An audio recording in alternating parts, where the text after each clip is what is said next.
मुख्यमंत्री के नेतृत्व में, प्रधानमंत्री जी के नेतृत्व में किस तीव्र गति से कार्य करती है। कई हमारे क्षेत्र की जनता की कठिनाई का समाधान 24 घंटे के अंदर अंदर हो चुका है। मेरा जन सुनवाई का जो कार्यक्रम साल में एक बार चलता है वो अलग है। वहां भी करीब करीब आज तक 45% जो आवेदनकर्ता आए थे, कुल मिलाकर अगर जिले के तीनों हम सभाओं को एकत्रित करें तो करीब 1280 आवेदन आए थे। करीब करीब 45% आवेदनों का समाधान हो चुका है।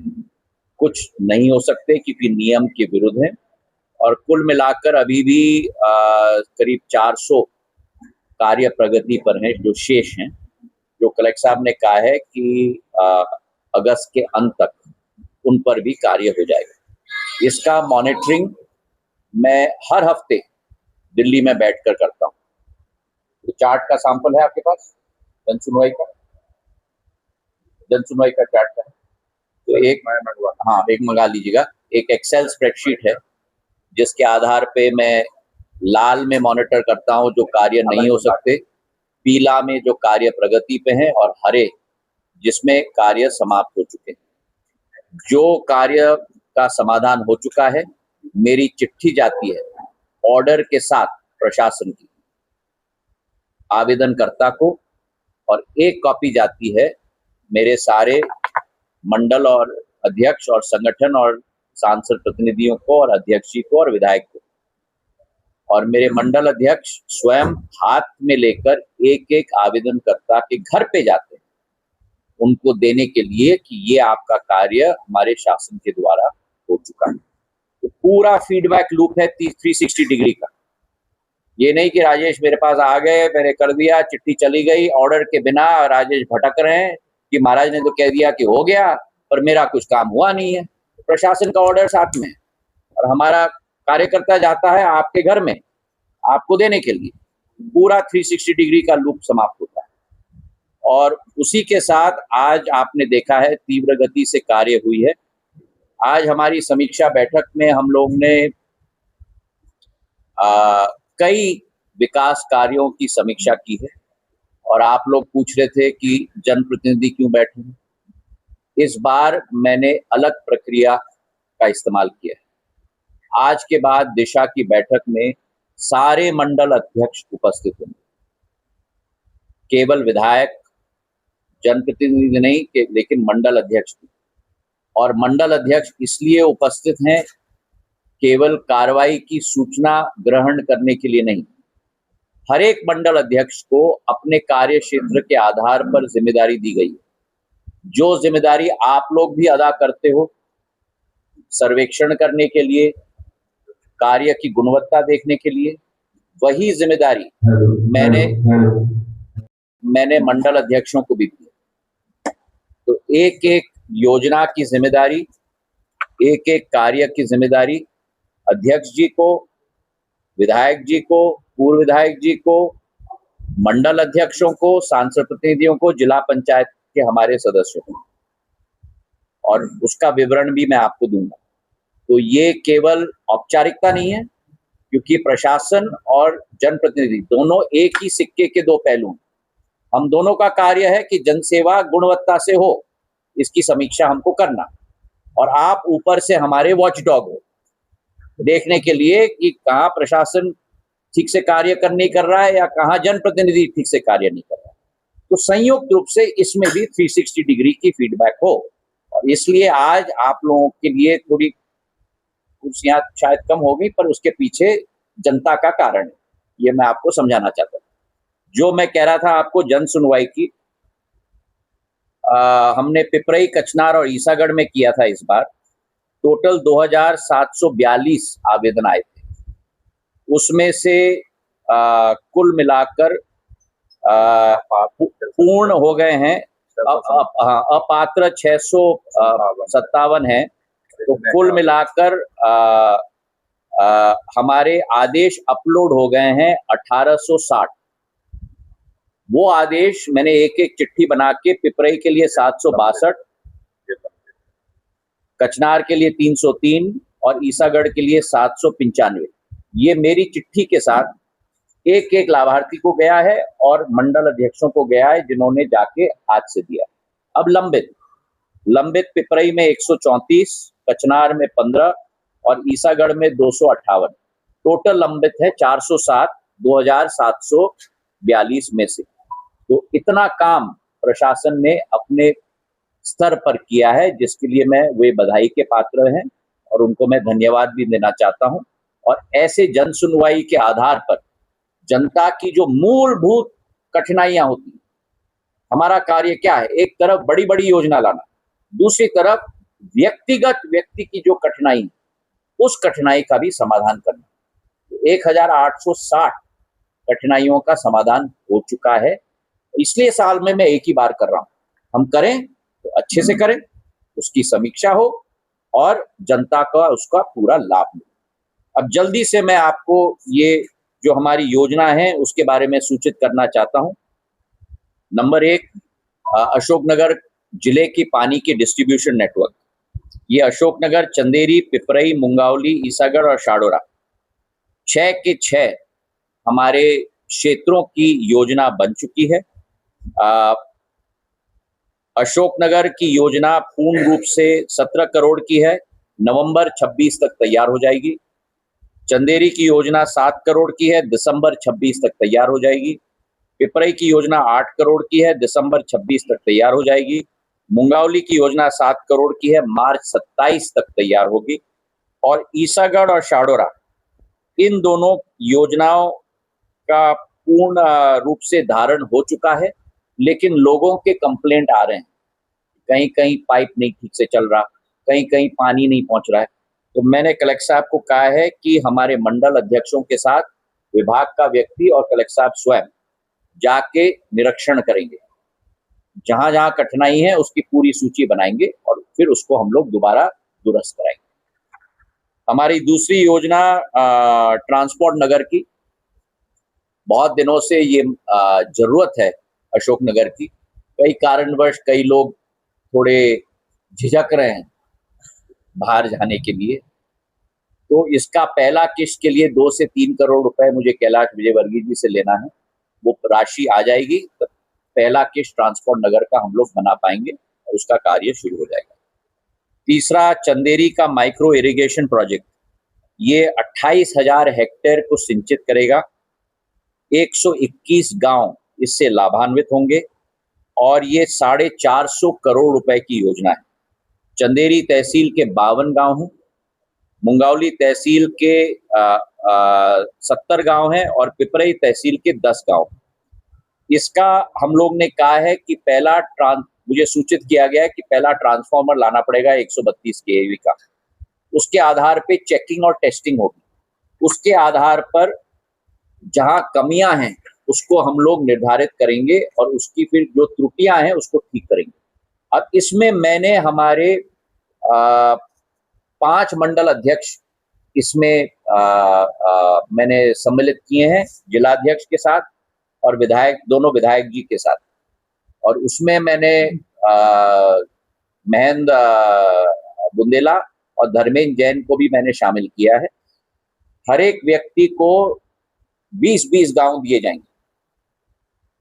प्रशासन की 6 लोगों की टीम, 6 लोग वो हो गए, 6 लोग ये हो गए, एक एक की जोड़ी बनाई जाएगी, एक एक टीम गांव जाएगी। जब वो ट्रांसफार्मर आ जाएगा उनके सामने ही चेकिंग होगा ये 121 गांव का, और जहां कठिनाई आई है वो टेस्टिंग के बाद उसको सुदृढ़ करने का काम किया जाएगा।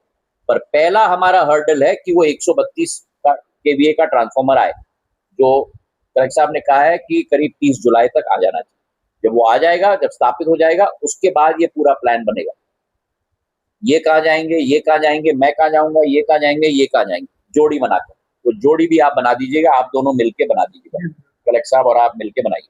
और 121 गांव की सूची मैंने सारे 6 के 6 को अभी बना के मैंने अपने हाथ से दे दिया, ताकि इसका हम लोग क्रियान्वयन हम लोग ठीक से देख पाए। मल्हारगढ़ की सिंचाई की योजना 2014 24 में इसका हमने भूमि पूजन किया था। उसके बाद सिंगल टेंडर आया है, पहला कठिनाई। उसके बाद वो CSR के रेट चेंज हो गए, दूसरी कठिनाई। तो अब इसका TS होने का है। TS होने के बाद ये 170 करोड़ की योजना है। 10,000 हेक्टेयर भूमि सिंचित होगी, 35 गांव, जिसमें से हमारे लोकसभा क्षेत्र में 27 गांव रहेंगे, क्योंकि बाकी 8 गांव कुरवाई के हैं। तो ये योजना की शुरुआत हम लोग करेंगे। हर एक जिले के लिए गीता भवन दिया गया है। अशोकनगर में गीता भवन हम लोग टकनेरी में बना रहे हैं। 10 करोड़ का DPR इसका 31/8 अगस्त तक तैयार हो जाएगा। तो एक गीता भवन ऑडिटोरियम हम लोग के अशोकनगर शहर में बनेगा 10 करोड़ का। चंदेरी अस्पताल की बिल्डिंग की चर्चा दाएं बाएं ऊपर नीचे ये सब चल रही थी। अब पूरा फुल स्टॉप लग गया है, समाधान हो गया है। हमारा कृषि और पंचायती भवन का डिसमेंटलिंग ऑर्डर इशू हो जाएगा। हमारा टेंडर हो चुका है। आर्किटेक्चरल प्लान और लेआउट स्वास्थ्य विभाग के द्वारा 10 अगस्त तक तैयार हो जाएगा और उसके बाद हम लोग कार्य शुरू कर पाएंगे। ये 34 करोड़ रुपए का 50 बिस्तर का अस्पताल चंदेरी के लिए है। ये हो गई हमारी 6वीं योजना। 7वीं योजना कुरवाई मुंगावली चंदेरी की सड़क 81 किलोमीटर की 262 करोड़ की, बहुत महत्वाकांक्षी योजना। इसके 3 भाग हैं। पहला भाग है कुरवाई मुंगावली चंदेरी का सेक्शन 81 किलोमीटर। यहाँ कॉन्ट्रैक्टर ने थर्ड रेट काम किया, उसको ब्लैकलिस्ट किया गया है। गडकरी साहब के मीटिंग में उसको 7 दिन दिया गया है, नहीं तो उसको फॉरक्लोज किया जाएगा। 22/7 तक उसका अगर संतोषजनक जवाब नहीं आया, उसको फॉरक्लोज किया जाएगा और नया NIT का टेंडर निकाला जाएगा। दूसरा भाग चंदेरी से पिछोर 55 किलोमीटर का, ये सितंबर 2026 तक तैयार हो जाएगा। वर्क ऑर्डर सितंबर 2026 तक दिया जाएगा। और पिछोर दिनारा का सेक्शन 42 किलोमीटर का ये कार्य प्रगति पर है। 30% कार्य इसका हो गया। तो ये 262 करोड़ रुपए की योजना है। अब 8वीं योजना, और आप लोग गिनते भी जाइएगा। कल मुझसे कोई एक आपके मेरे जिगरी दोस्त मुझसे पूछ रहे थे कि अशोकनगर के लिए क्या किया, तो अब जवाब सब आप लोग लिखते जाइएगा, ठीक है। कॉल सेंटर जो हम लोगों का बना है, वो वहां अभी 592 हमारे नौजवान बच्चे। किसी ने मुझसे पूछा कि 600 से क्या होता है। आप लोगों को मैं सूचित करना चाहता हूँ, हजारों करोड़ रुपए की योजना आती है फैक्ट्री की, 100 लोगों को रोजगार मिले। मेरा लक्ष्य ये है कि राशि में मेरा ध्यान नहीं, कितने रोजगार मिले उस पर मुझे ध्यान है। और किसी भी संयंत्र में 600 बच्चों को, नौजवान बच्चे जो अभी कॉलेज से निकले भी ना हो, 18 साल के, 20 साल के, 21 साल के, उनको शुरुआत में ही 20-25 हजार रुपए की तनख्वाह, जैसे लखपति दीदी की योजना है, ये लखपति युवा की योजना है। 2 लाख 2.5 लाख रुपए की सैलरी 18-20 साल के बच्चों को मिले, ये बहुत बड़ा योगदान है। और जो लोगों की नकारात्मक मंशा है, उनको ठोस जवाब में देना चाहता हूँ। 600 बच्चों, 592 बच्चों को अभी वहाँ नौकरी मिल रही है, अच्छे से वहाँ सेवा दे रहे हैं। कल भी मैं गया था, आप लोगों को याद है, लखपति दीदी के कार्यक्रम के बाद मैं ऊपर गया था। फेज 2 में मैं आपको सूचित करना चाहता हूँ, रिलायंस के द्वारा, जियो के द्वारा 6 करोड़ रुपए की राशि दी जा रही है। नया जमीन और बिल्डिंग वो लॉ कॉलेज के पास ही रेखांकित किया गया है। वहां 40,000 स्क्वायर फुट का 2,000 सीटर का नया कॉल सेंटर बना। 2,000 बच्चे, चाहे अशोकनगर के हों, चंदेरी के हों, मुंगावली के हों, बीना के हों, गुना के हों, रावगढ़ के हों, बमोरी के हों, हमारे पिछोर के हों, करेरा के हों, आसपास के झांसी के हों, सबको ये केंद्र बनेगा। 592 यहाँ, 2,000। अब आप अनुमान लगाओ कि अगर 2,592 बच्चों को यहाँ रोजगार का अवसर मिले और एक एक बच्चे को 25,000 या 20,000 रुपए प्रति माह मिले, मतलब 2,50,000 प्रति वर्ष, 2,600, मतलब कितना पैसा होगा?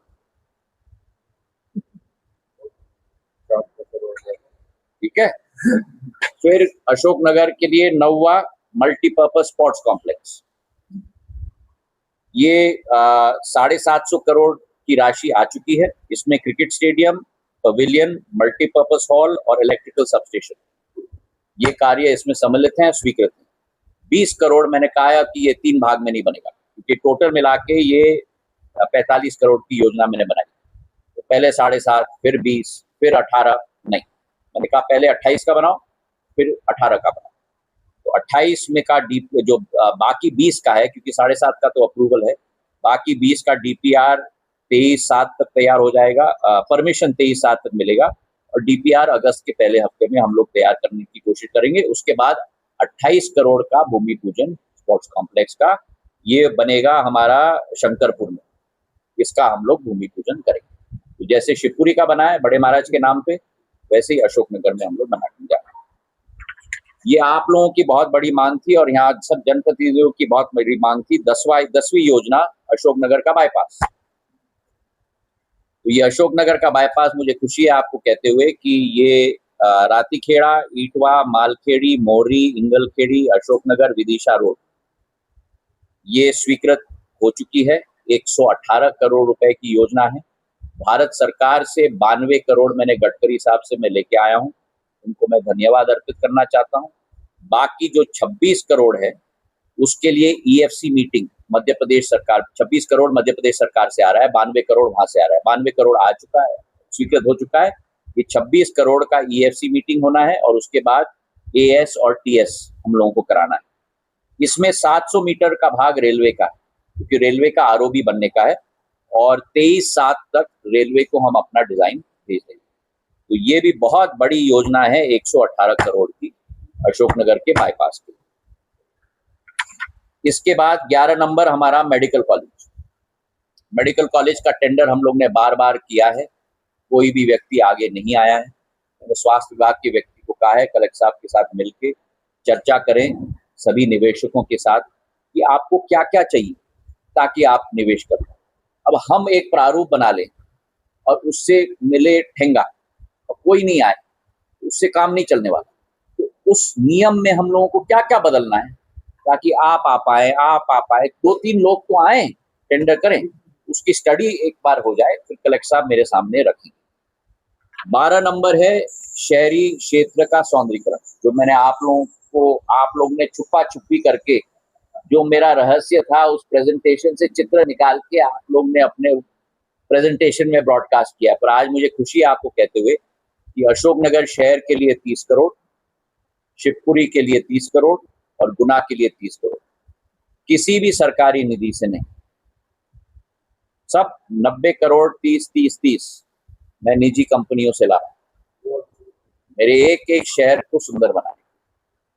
शिवपुरी, गुना और अशोकनगर की बड़ी प्राचीन इतिहास, लेकिन ये 75 वर्षों में आबादी बढ़ने से, किसी का ध्यान न देने से सब लुप्त हो गए। अब दोबारा उस सुंदरता को मैं लाना चाहता हूँ।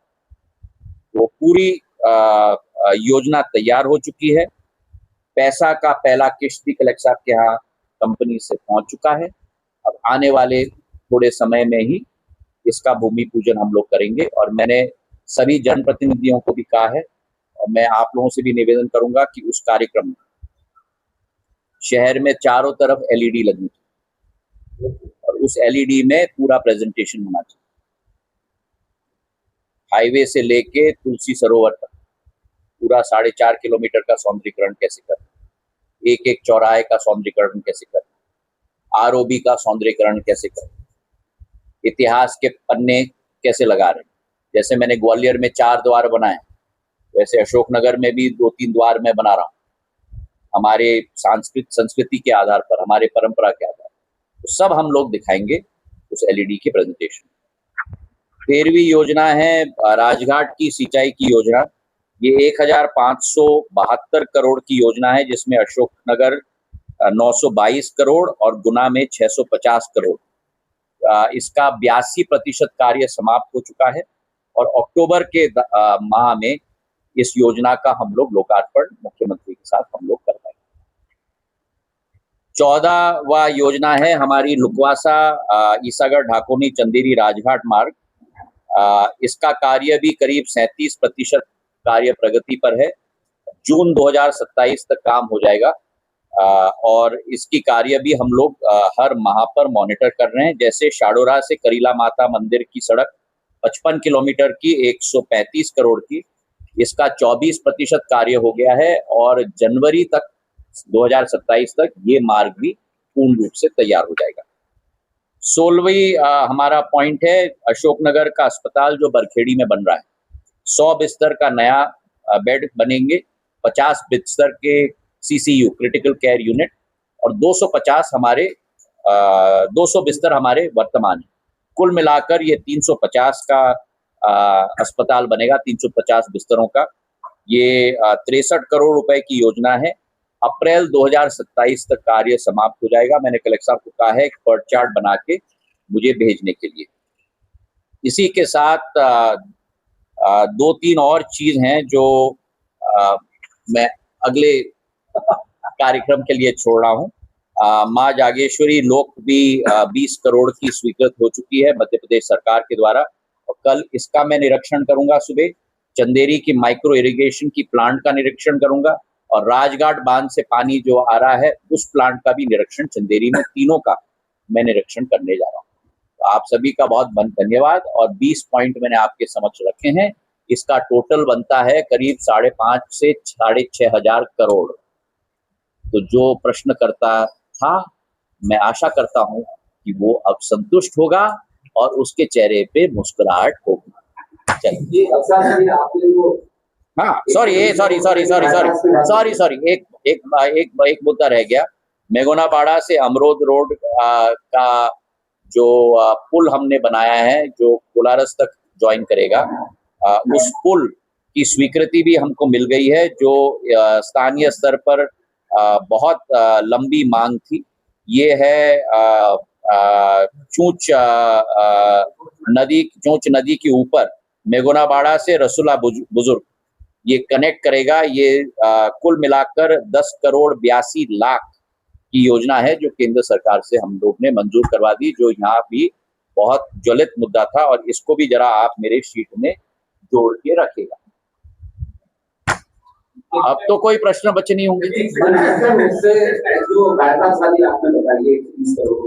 118 2 करोड़ और मत ऐड करना, 2 करोड़ और मत ऐड करना, क्योंकि वो समीक्षा में जाएगी। हाँ। तो उसमें नितिन गडकरी जी ने 1 साल पहले 96 करोड़ रुपए की योजना नहीं, अब इसमें अब चर्चा हम न करें। 118 का है, 92 करोड़ केंद्र सरकार का है, 26 करोड़ मध्य प्रदेश सरकार का है, 700 मीटर रेलवे बनाएगी, 14 किलोमीटर PWD बनाएगी।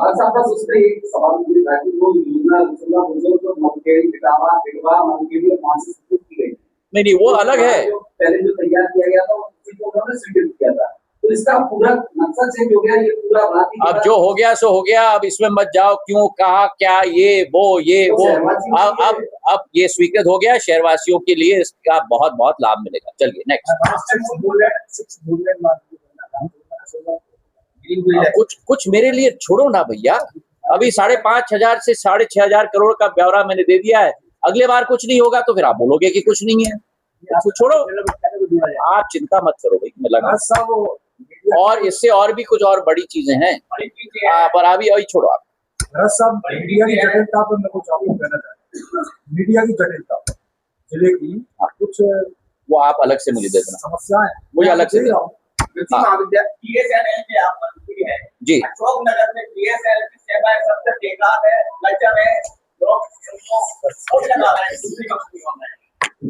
तो एक तो मैं आपको कहूं कि प्रश्न जरूर पूछिए, पर इतनी उग्रता से पूछने की जरूरत नहीं है, क्योंकि आपके सामने मंत्री सुशील स्वभाव से आपका उत्तर देगा। BSNL की जो प्रगति प्रधानमंत्री जी के नेतृत्व में हुई, आज भारतीय 4G स्टैक जो विश्व के किसी देश ने नहीं बनाया, वो आज BSNL में क्रियान्वयन हुआ। करीब हमारे 90,000 साइट्स पूरे देश में लगे। उन 90,000 साइट्स के आधार पर जो 8 करोड़ 55 लाख हमारे उपभोक्ता 15 माह पहले होते थे, आज वो बढ़ के 9 करोड़ 25 लाख हो चुके हैं। प्रश्न ये है कि क्या आप इससे संतुष्ट हैं? उत्तर मेरा है नहीं। क्यों? क्योंकि अभी भी बीएसएनएल का नेटवर्क और अधोसंरचना को हमें बढ़ाना है। क्यों? हमारे जो कंपेटिटर्स हैं उनके टोटल टावर्स आज देश में 3.5 से 4.5 लाख, हमारे टोटल टावर्स आज देश में करीब 1 लाख। अभी 22,000 और टावर्स का ऑर्डर मैं तेजस को दे रहा हूँ, वही इंडिया स्टैक का ऑर्डर। हमारे लिए कठिनाई क्या हो गई, मैं आपको समझाऊं। हमारी देरी क्यों हो गई? क्योंकि हमने निर्णय लिया कि हम नोकिया से इक्विपमेंट नहीं लेंगे, हम एरिक्सन से इक्विपमेंट नहीं लेंगे, हम सैमसंग से इक्विपमेंट नहीं लेंगे, हम चीनी कंपनियों से इक्विपमेंट नहीं लेंगे, हम अपना आत्मनिर्भर सोल्यूशन बनाएंगे। और 50 साल में अमेरिका जैसे देश ने, जर्मनी जैसे देश ने अपना आत्मनिर्भर सोल्यूशन नहीं बनाया है। पूरे विश्व में केवल 5 देश हैं जो टेलीकॉम के इक्विपमेंट बनाते हैं। प्रधानमंत्री जी के नेतृत्व में पहली बार 6वां देश भारत बना है और बीएसएनएल कंपनी बनी है जिसने भारतीय आत्मनिर्भर सोल्यूशन को अपनाते हुए उपभोक्ताओं को सर्विस दी। तो अभी हम लोग 1 लाख पे हैं, ये 3 लाख पे हैं, ये 4 लाख पे हैं। तो अभी मुझे उस कंपटीशन से मुझे कैचअप करना है। उसके लिए पहले 22,000 का ऑर्डर मैंने दिया है। जैसे हमारे टावर्स अतिरिक्त रखेंगे वैसा हमारा सर्विस बढ़ेगा, जैसे हमारा सर्विस बढ़ेगा वैसा ही हमारा रेवेन्यू बढ़ता जाएगा। आपने सुना भी होगा, 4 दिन पहले मैंने बीएसएनएल की 3 माह की रिव्यू ली। पहली बार बीएसएनएल के इतिहास में मंत्री हर 3 माह रिव्यू ले रहा है बीएसएनएल का, और अलग से रिव्यू ले रहा है डाक विभाग का हर 3 माह में। और पिछले 3 माह का रिपोर्ट ये है कि जो हमारा रेवेन्यू पिछले वर्ष पहले 3 माह में रहा, अप्रैल मई जून 2025-26 में, उससे 10% वृद्धि इस बार हुई है बीएसएनएल के रेवेन्यू। वहीं डाक विभाग के रेवेन्यू में जो 3,270 करोड़ की रेवेन्यू पिछले वर्ष हुई थी 3 माह में, इस वर्ष 4,009 करोड़ रुपए की रेवेन्यू हुई है। मतलब 22% की वृद्धि इस बार हुई है, जहां बीएसएनएल की वृद्धि 10% 4,000 करोड़ से 4,480 करोड़ की हुई है। तो हम लोग सुधार के रास्ते पे हैं। आप जैसे व्यक्ति का आशीर्वाद रहे, आपका साथ रहे, आपका मुस्कुराहट रहे, तो हर उपभोक्ता को हम पूर्ण रूप से खुश कर पाएंगे, इसका हमें पूरा विश्वास है। सभी का बहुत बहुत धन्यवाद। हाँ, वो कर रहे हैं वो। हाँ, अच्छा किया आपने उठाया। मैंने वहां घोषणा की थी, वो प्रस्ताव रेलवे बोर्ड में पहुंच रहा है और अति शीघ्र मैं फॉलो कर रहा हूं स्वयं। उसका टाइमिंग जो 40 मिनट पहला चाहिए था आपको, वो हो जाएगा।